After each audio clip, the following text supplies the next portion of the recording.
residential or commercial or retail.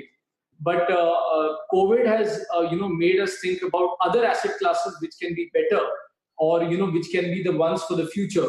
I'm talking about logistic parks, because the Amazons and the Flipkarts of the world have kind of benefited from the COVID, since people don't want to go out, and these players need warehouses for storage, and there is a dearth of warehouses, and also there is a dearth of a good policy to make official warehouses in the MMR. So that is one thing that can be explored.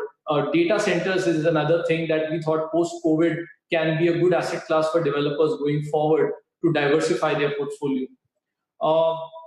Again, a few last things that I would like to say is, from the government side, I am a believer that no business should depend on the mercy of the government, but I think the government will have to play a large role in reviving the economy and real estate as part of the economy. There are various fiscal and non-fiscal measures that CREDAI MCHI has given to the state government as well as central government, but we have not heard anything from them as of now. A few interactions with the central government were not very positive, where, with the increasing cartelization and the increasing costs of raw material and labor, one of the ministers said that developers need to reduce costs significantly and sell, which won't be a good business model, because there will be no profit if that happens. If you increase costs and reduce the prices, then no business can sustain that kind of an impact. And finally, a couple of points that I would like to mention is about RERA. Now, RERA was introduced in 2016, which was supposed to be a regulator that kind of organizes real estate and makes it a more safer investment. And we expect it to be given the quote-unquote industry status that we've been asking for many decades, I would say. But still, the interest rates given to developers in real estate seem to be the highest in the country, and that has not changed even after RERA. As a matter of fact, even with the loans that are being given to developers, they are of floating interest rates, and even when the government reduces the repo rate or the benchmark rates, these reductions have not been passed to developers, which should be rightly done so as soon as the reduction happens from the RBI. So, RERA has created basically a safer environment for the customer and a regulatory framework for the customer and the developer. But there has been no, I would say, impact on the government agencies to become more responsible in giving approvals. So these are many things that the government needs to think about, is that RERA is not just to be imposed on developers, but it has to be inclusive to all the players in the industry, because the government is a big stakeholder in the real estate sector, as most of the premiums are paid upfront and they are a significant value of the total value of the apartments that we sell. And reviving the sector is as important for the government as it is for the developer. With this, I think we can, that's how I would wrap up and open it up for questions. Thank you. Thank you, Mr. Gaurav. According to you, that RERA has to be rationalized and it has to be comprehensive for everyone, not only for the buyers or not only for the government, but also for the builders and the developers also. And you have mentioned how the diversification of the builders can take place because the post-COVID, they have to either start thinking about the warehouses or data banks and whatnot. So all these things are definitely going to create a new avenues for the developers. Now, I would like to go for the next guest of ours. He is Mr. Nirav Nimesh Agrawal. Mr. Agrawal is the director of Techman Buildwell Private Limited, Mathura. He has done his graduation in civil engineering from IIT Delhi and MBA from IIM Calcutta. He is having 21 years experience in real estate business. He is the founder secretary of CREDAI Mathura. He is the past president of Rotary Club Mathura Central. Currently, he is the assistant governor, Rotary District 3110. Welcome, Mr. Agrawal, on this show. Please unmute yourself.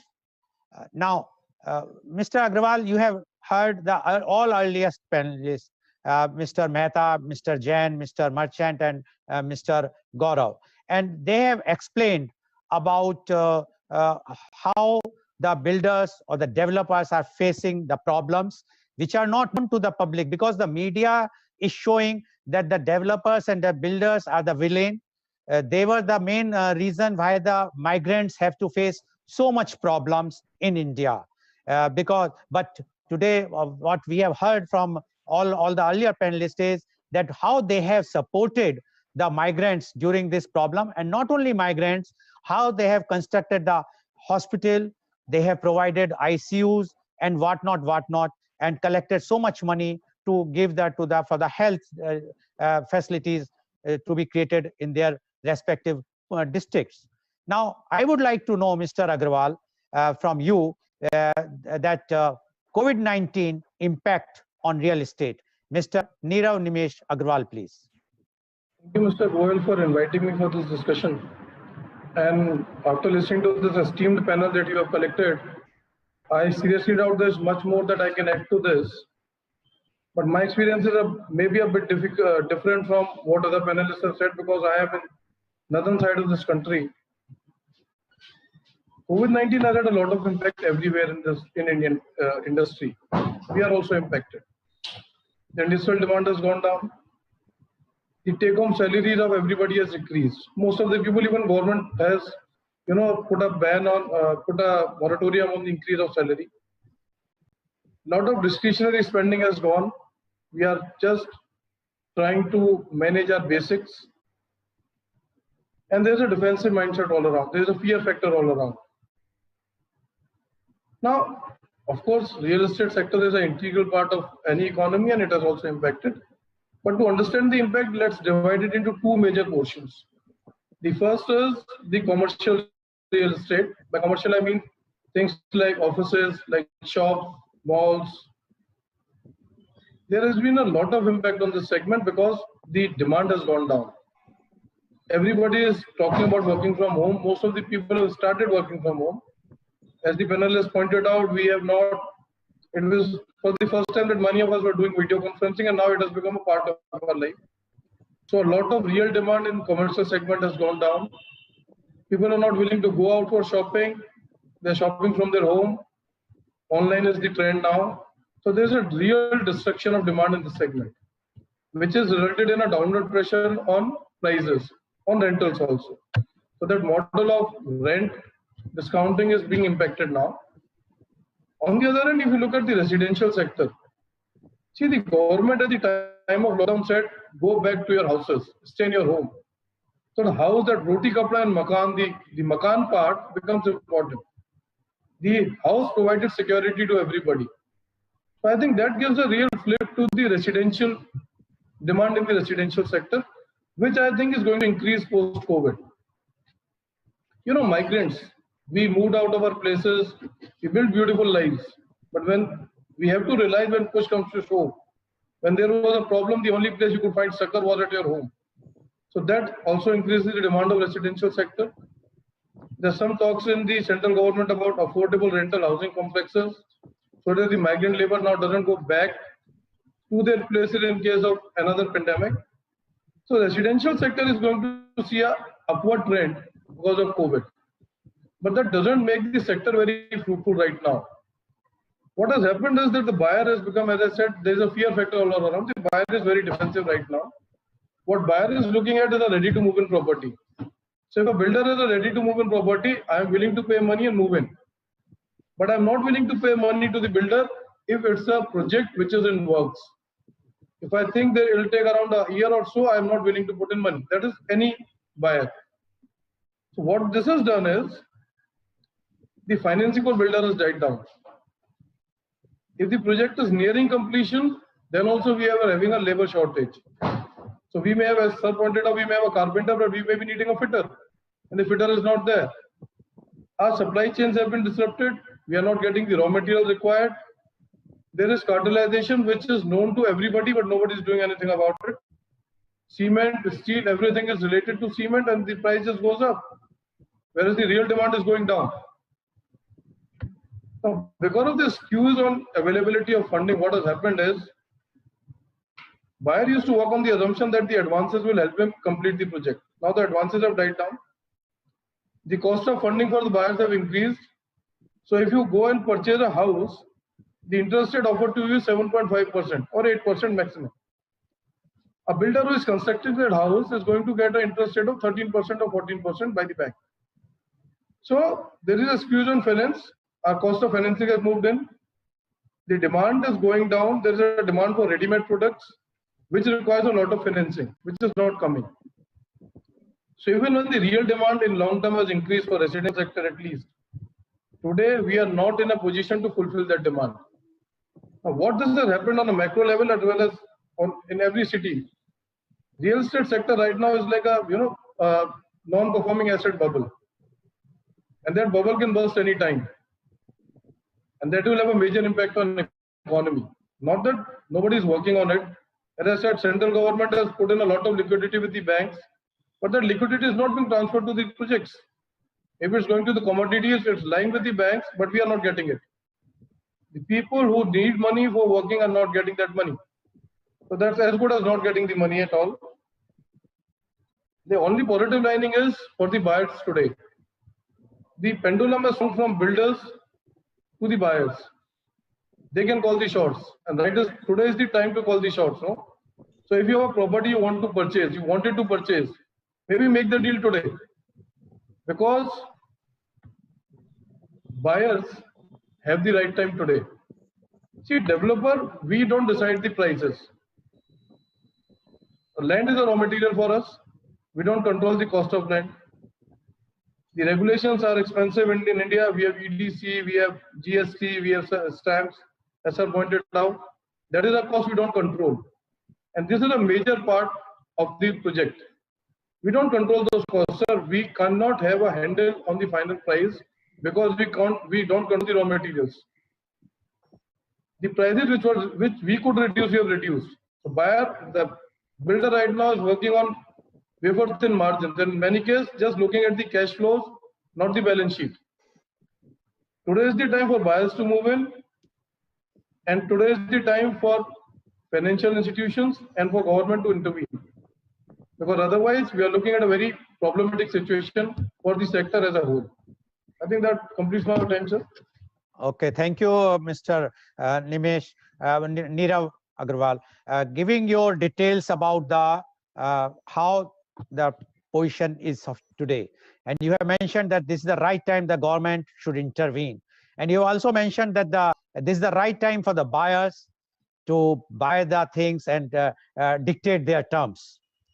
So today we have seen the opening round where they have given their views. Now, because of the paucity of the time, what I will do, I will ask the question to all of you one by one.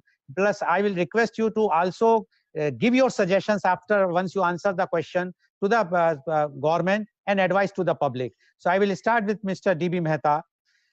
Mr. D.B. Mehta, what you say about that? Will real estate in small towns and tier 2 cities outperform metros in the next year? Because what trend we have seen even in abroad in the USA and UK, the people are moving from the metros or the big cities, and they are moving towards the low tier 2 cities or other cities or the villages. What you say about this in India? And you can also give your suggestions to the government as well as the advice to the public. Mr. Mehta, please. No, please unmute, Mr. Mehta. The positive thing that has come out of this COVID-19 is that now people are looking at tier 2 and tier 3 cities if there are opportunities available rather than going to tier 1 city. Because if you look at the number of cases in India, the maximum number of cases, around 75 to 80% of cases, are in the 4 or 5 large cities. So that's come home to people that pandemic can affect your life in a metro city. Now, the other aspect what we have seen in the last couple of weeks through the inquiries that are coming to the developers in Mangalore, which is a tier 2 city, people who are living in a big city like Bombay or Bangalore and those who have retired from their jobs or businesses, they are very keen on shifting back to their hometown. Now that's very, very interesting, because the lure of a metro city was so great that, you know, once you leave your hometown, you don't want to come back. But we are seeing that kind of a inquiry coming into the market. So, you know, to put it in a nutshell, I am more positive for a tier 2 city. Even work from home culture, if you can work from home in a metro city, you can work from home in a tier 2 city also. Say, you know, like, uh, you know, a relation of ours who is working in the US, who had come to India before COVID and who got stuck in India for the last 3 months. He is working from India and addressing his work in the office in California. Now, the distance does not matter when you are having a culture of work at home, whether you are in Bangalore or in Mangalore. So we see some kind of a positive impact out of that also. As rightly said, you know, the commercial real estate has been severely impacted, be it a mall or be it a multiplex or be it a hotel property or be it a high street commercial shopping complex. This will take a lot of time to revive. You know, we were already having a huge supply in this area, and with the businesses having a slowdown and closure, it will take a couple of years to revive. The residential real estate will revive much faster, but, you know, we have a lot of pending issues with the government, be it the rationalization of GST. See, earlier we were given a input tax credit, which was withdrawn and the tax rate was lowered. So what the government has done by that is, optically it has made the customer feel that the GST rate has come down, but our cost has gone up because now we have to absorb the input tax credit, which earlier we could pass on to the customer. So that's a very long pending demand that ITC should be allowed. The rate can be increased from 5% to maybe 8% or 10% or 12%, but ITC should be given. The other long pending demand is rationalization of provisions under the Income Tax Act. 43 CA section, then section 50C and section 80IA. A lot of rationalization is required, but the, you know, we have heard voices from other industry experts and even from the politicians and the ministers that builders should sell off their existing stock even at a discount of 20%. To sell off at a loss is very difficult in times of liquidity crunch. B, even if I want to sell, all these provisions like 43 CA will not allow me to sell at below the stamp duty value. You know, today's stamp duty value in most of the cities is either at par with the market value, or in some cases it is even higher than the market value. So the roadblock that has been created by all this notional loss, you know, like 43 CA, 50C, this should be rationalized. The guidelines value, that is the you know, what you call circuit rate, that also has to be rationalized immediately. The government has the central government has published modern, you know, the model building bylaw maybe a year back, but the state governments have unfortunately not implemented it. If this model building bylaws get implemented, the clearances and licenses time, which is anywhere between 1 year to 3 years, will come down to 3 to 6 months. And, you know, not many may be aware in your audience, real estate is one industry where we require to have a lot of clearances and permissions from all the three governments, be it the central government, be it the state government, or be it the local authority or the local government. So all these complexities can be reduced if model building bylaw is implemented. One of the panelists mentioned about the supply disruption.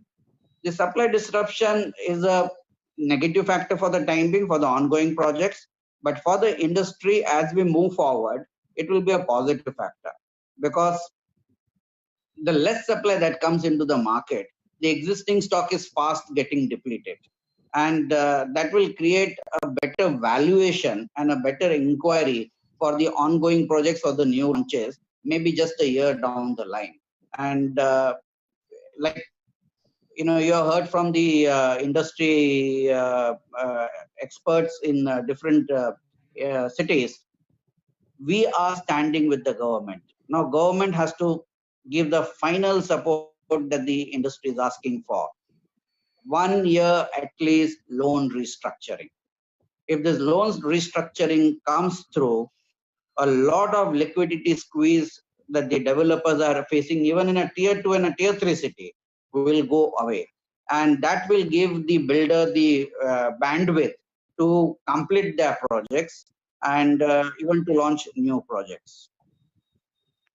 Over to you, Mr. Varun. Okay, thank you, Mr. Mehta, for giving your good suggestions of what's the I will say lots of suggestions to the government, where you have mentioned about the income tax, where you have mentioned of the stamp duty, and about the restructuring of the loans.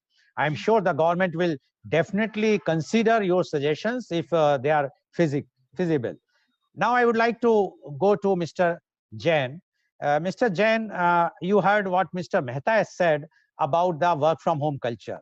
Now, recently, one of the big corporate in India, the TCS, has announced that 75% of their workforce will be working for next 5 years from the work from home. Now, definitely, you being a builder in a very big city or metro, which is basically known as an IT city, definitely the real estate will definitely be impacted. So my question to you is, what will be the impact of the pandemic and work from home culture on the commercial real estate sector? And you can also give your suggestions and your advice to the public. Mr. Kishore Jain, please. Yeah. So there is a commercial real estate and there is a retail real estate. I'll address on the retail real estate part of the business. So the business has been impacted. Like malls are impacted, high street shops are impacted, rentals, there is a downward pressure on them, and that has been impacted to a greater extent. And even so is the case with the hospitality and the restaurant businesses. It has been impacted, and there is no two-way. It will take good amount of time for that sector to revive. Coming to the commercial real estate, and specifically in Bangalore, this work from home culture is not a new one. In fact, in the year 2009, IBM has initiated this concept of work from home. So they started this on experimental mode. So 20% of the staff was supposed to work from home, and there were enough tools were available, communication tools were there, softwares were there, and the required adequate infrastructure was there. But somehow in the year 2013, they have to withdraw the complete scheme of work from home. They found although they were trying to reduce the cost, which actually is not happening, one, and second, it has been affected largely to the productivity of every team. Because we human are all social beings, we need interaction. Apart from verbal communication, we seek non-verbal communication. There should be a bonding, there should be a chemistry among the team to work as a team and to increase the productivity. The innovation, it won't come if you work from home only. You have to work everything in a team. Maybe today is, I would say, it's a graveyard transformation. So when you go to a graveyard, then the transformation happens. So today maybe that kind of thing, because we are in COVID. The moment. I think we have lost Mr. Jain. Mr. Jain, we have lost you. So I will move to now Mr. Marchant. We will come back to you once we will connect you, Mr. Jain. So Mr. Marchant, now you have heard what Mr. Mehta has said and his suggestions, and Mr. Kishore Jain has also mentioned a few things. But now we would like to know, which is a very important thing, the government is seriously considering the sale of PSUs. Do you think the sale of PSUs open up government land to the private sector? Once it will come, there will be a lots of supply to the private sector. What will be the effect on the real estate business then? There will be no effect. There's already so much land available. So by government lands are available. La? Why PSU to be sold to get land to be available? Lands are available. What developer needs is the ease of doing business. getting all the permission on net. We call it one window permission. We will do miracle. In India, developers can do miracle if is implemented as suggested. We don't want anything new. I would go, next point is that I would suggest that government should reduce the interest rate to purchaser. Everything should be given to purchaser to create demand. Like interest rate should be 4.5% to 5% for next 1 year.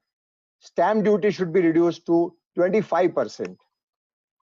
GST input tax credit should be available with the sunset condition. You see, money has to come in the market, then the economy will revive. Government has to do nothing on this matter. Only thing is that change in the policy is required. There are experts who suggested that developers should reduce 20% rate. There is no profit of 20% nowadays. I would suggest banks should reduce interest rate by 20%. Government should reduce circle rates by 20%. Corporation should reduce property tax and other development charges by 20%. Material rate should be reduced by 20%. I'm sure developers will reduce their rate by 20%. Why not? Friends, I have one advice for purchaser. Today the rates are at lowest. It will not remain like this for next after 2 years. Rates will jump because the cost of operation is increasing for us. We have more interest costs, more rates now we have to incur, more advice, more litigations are happening. So the rate, whatever you are getting today at 5,000 rupees a square foot, after 2 years it will be 7,000 rupees a square foot or 7,500 rupees a square foot because of lot of hurdles which are there. So today is the right time for developers to buy, but take care. When you buy, there is a simple method. RERA has a website. You can see every developer's performance on the website without asking any question to anybody. You go to website, see the developer's number, and see what the developer is doing for last 1 year. You can make out whether the property is proper, whether the progress is going on, what is left out. All that is readily available because of RERA. Make use of RERA. I don't want to take more time here because I understand the time is, but thank you. Okay, thank you, Mr. Merchant. Mr. Merchant, you have given a very good advice to the public that this is the right time to purchase, otherwise the rates are going to increase. And you have given a very good advice in the form of that one should check on the website of RERA whether the performance of the builder or the developer and see what are the reviews and what are the how they have completed their projects, etc. So Mr. Goel, one point I left. Yes, buy please. it from the CREDAI registered members. Okay. You'll get reliability. Okay, that is your review. I cannot say that whether, because there are other organizations might object, but yes, one should see to it because buyer to be beware. So we have to be aware about when buying. Now, Mr. Jain, would you like to add something because we lost your connection? Sorry to interrupt because I have a board meeting for Mangaluru Smart City. Yeah. At 12 o'clock. So, okay, Mr. Devi Mehta, thank you very much for joining us and all the best for the your meeting. And I'm sure that yes, so we will definitely. Thank you very much, Mr. Mehta, for joining. Yes, Mr. Jain. Yeah. So I'll add up on the commercial real estate reality in Bangalore city. In fact, none of the commercial officers have reduced their rental rates. It has remained same and everybody is following the contract. So still the 1/3 of the staff, 1/3 of the team is using the office staff and all the digital infrastructure, including data center, for that they are using the physical space. So none of the rentals has been impacted. One, as we are talking, one of the large commercial real estate player in Bangalore, just 3 days before, they signed one 3 lakh square feet lease deal. One of the MNCs based at US. So new deals are happening, new projects are getting launched.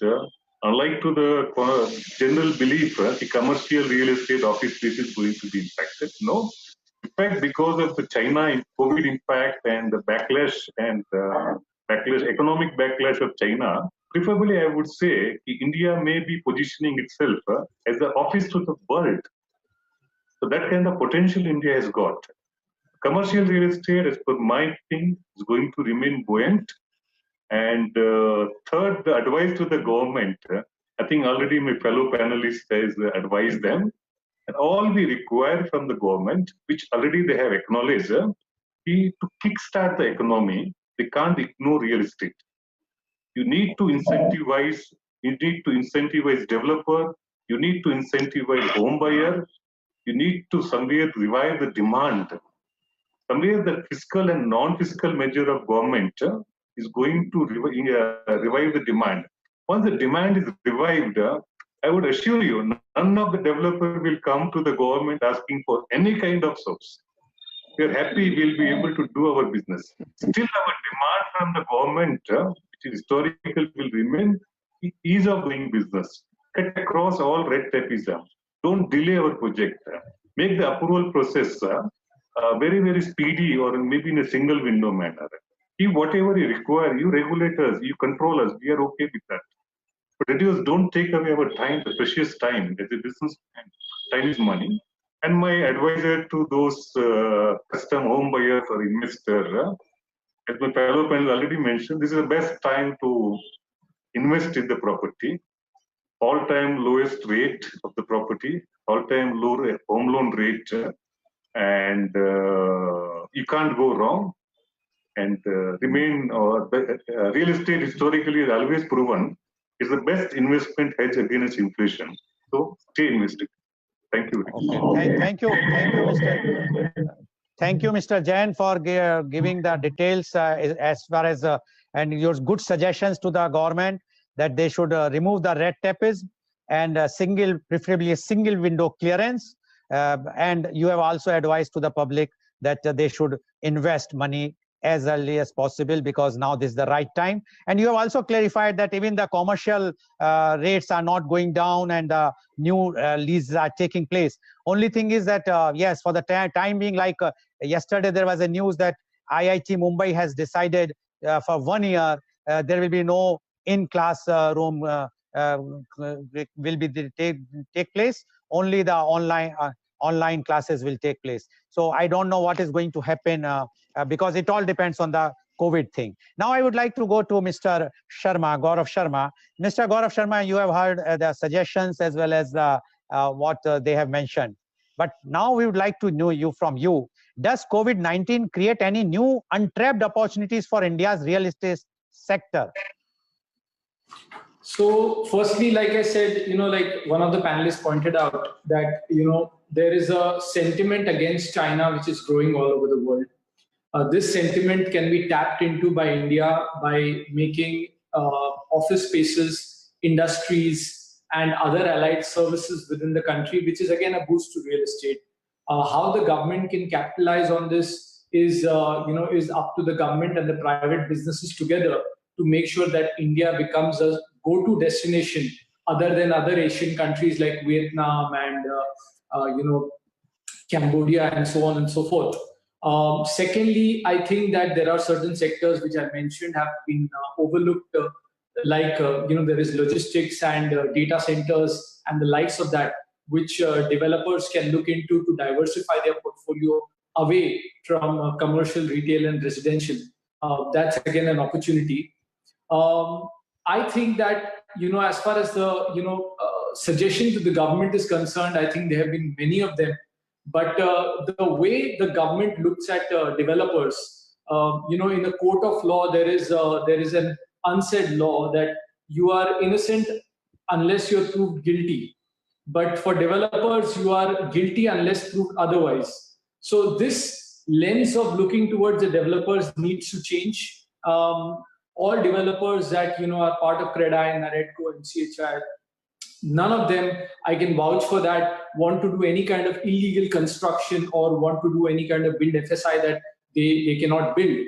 So on that lines, if the government allows for self-certification of for developers and architects, where developers and architects are ready to put their project and their money online and ready to be reprimanded if they do any kind of, if there is any wrongdoing found. That's one thing that can kickstart the development, generate jobs by creating more and more projects.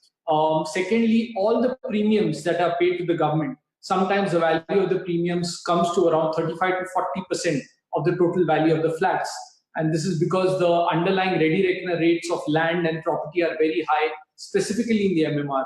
So if all the premiums, if not reduced, they can be back-ended, that will reduce the overall interest cost and the burden to the developer, and create an environment where more and more projects are launched and more supply can come into the market and more jobs can be generated. To the buyer, I would just say that again, like everyone said, the prices have not increased since past 3-4 years, which means in the real terms the prices have gone down. We have seen in China where the COVID, there was, after 0 cases as the economy revived, there was a surge in the real estate market. The recovery was very fast and prices did go up, is what we heard from the research of CBRE, who's advising China and its developers. So I do feel a similar scenario in India for the residential market.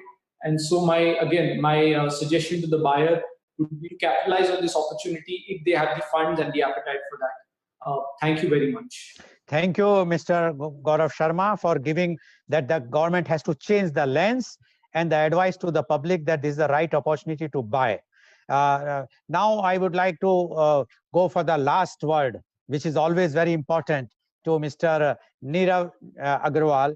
Mr. Agrawal, are under construction projects at a risk of non-completion, and your advice and the suggestions? Sir, again, a lot of suggestions. I like to give suggestions in 2 categories. One is what the builder community needs right now. You rightly pointed out the under construction projects. What has happened is our requirement for completing the projects have gone up because the advances have gone down. Previously, it used to be a 3-way split, bank, promoter, as well as the advances from the customer. Now 1/3 is gone. There is no advance from the customer. My funding requirement has doubled now. Instead of 30%, I need 70% funds. So this working capital requirement has to be taken care by the banks. We are not asking for a balance sheet thing. We are asking just the immediate liquidity concern has to be taken care by the financial institutions. And banks are flush with funds. It makes sense for them also. The problems is regulations. They have to be worked out by the government, the RBI, as well as the commercial banks. Makes sense for them, makes sense for us. So that has to come up. The funding from the banks for under construction projects. The second thing is regulations. See, in our part of the country, the FAR which we are allowed is around 1.5. That is to say, for layman, let's say, you have a 100 square meter plot, you can make 150 square meter of construction. Now, if this is increased, let's say it goes to 2.5. Now, on that same 100 square meter of plot, I can make 250 square meter of construction. The rates go down. This artificial barrier on FAR has resulted in a lot of horizontal development taking place in a country like India, which is very densely populated. Our population density per square kilometer is, I think, 2nd or 3rd in the world. So what we need is vertical development. We should have more multi-storied buildings. The FAR policy doesn't allow this. So this should be rationalized all over the country. We should have single window clearances. A lot of time is being wasted on things which we should get automatically. So a development authority allows me a 12-story building, and then I realize the height restrictions don't allow me 12 stories. So now again the project has to be revised. I get a permission of a basement, but then I have to go to the mining department to take the earth out, which doesn't make sense. So a basement. I think we have lost you, Mr. Agrawal. This is the problem what Mr. Jain is. Yeah, are you there, Mr. Agrawal? Yes, sir. Yes, please speak. Am I not clear, sir? Now you are clear. As I said, the financing, the working capital requirement for under construction projects, that is required, has to be done mainly by the commercial banks and by the government. As many panelists pointed out, restructuring of the loans. Secondly, regulatory framework. Government has to realize that by making a lot of regulations, you don't improve the efficiency, you reduce it. My project time increases by not less than 20 to 30% because of all these approvals that I need. We should have it in one go. And the cost that we basically take from the customer, as one of the panelists has pointed out, a major portion is the government levies. That is increasing the cost of the product. So if we want the product cost to come down in long run, these levies has to be rationalized. And of course, some onus is on us, and we are, of course, as a lot of panelists pointed out, trying to rationalize our cost structure. COVID has forced us to become more efficient, and all of us are doing it. The builder community is working hard to do that. But we need right now the support from the government as well as the commercial institutions to make this work. Thank you. Okay, thank you, Mr. Agrawal. All builders communities ready to do work. Only thing is that you require the government support and your suggestions, what you have given to the government, as well as advice to the public. Now, today, you have seen that how the builders community, which was painted by the media as the villain, but you have heard what they have to say, what they have done. They have not only done the humanitarian groundwork, they have constructed the hostel, they have provided the food, but also they are trying their best to see to it that the rate should not go up. But only grievance from them is that the government should also cooperate with them. And I'm sure, because after all, this type of COVID-19 type of pandemic has never been expected by anyone in the world. So government is also doing their hard to see to it that everyone should get their cake. But the only problem right now is the migrants, and for which what Mr. Merchant has suggested and their team is doing, I'm sure that this type of model can be taken over by the CREDAI all over India, and if the local villagers or the village youths will be trained, for skill training will be given to them, then they need not to go here and there, and they can do at their own native place. Yes, some problem will be there in the metros, but that can also be sorted out very smoothly. And now you can see that this is what we want, that we want to hear from the leaders and those who matters in this particular real estate. Now, today's program is live telecasted by V4 News, News Karnataka, Global TV, Malnadu TV, as well as it was shown live on Facebook and YouTube. Thank you very much for viewing today this program, and tomorrow again. But tomorrow the program is bit changed, because till now we are showing the impact. We will be showing the impact of COVID, but now we want to revive also. So tomorrow's our topic is COVID-19 revival of businesses. So I am sure now we should come out from this impact only. We should go for the revival also, and that should be the positivity which we want to bring.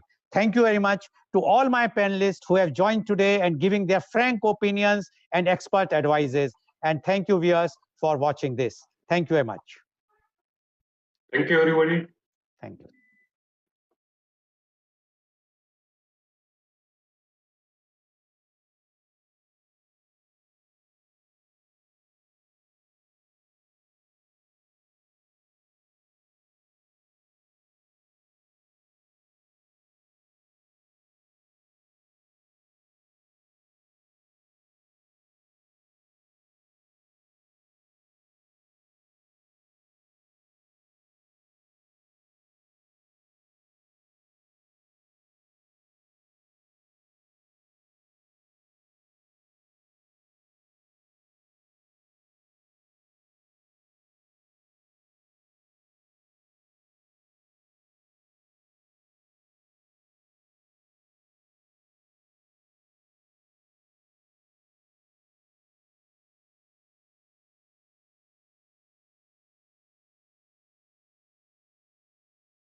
Bye.